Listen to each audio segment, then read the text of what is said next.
Welcome guys, today I am with JBL Flip Essential and I'm going to show you how you can charge this device. So at the first, you have to rotate your device like that and find the silicone cover. You have to open it by putting, for example, your fingernail and raise it. As you can see in this place, I will find the micro USB port. So what we need, that's very obvious. Of course, we need the micro USB cable with the USB-A end.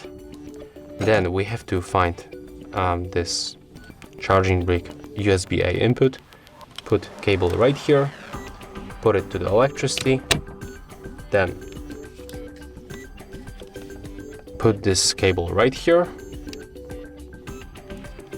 and right now the speaker is charging, as you can see. And there's also the charging level, so this one is 100%, 80, 60, 40, and the last one is 20%. When it's blinking, it means that it's charging. When it's not blinking and all of the indicators are highlighted, it means that the device is fully charged, so we can unplug the cable. And as you can see, that's all. If you find this video helpful, remember to leave a like, comment and subscribe.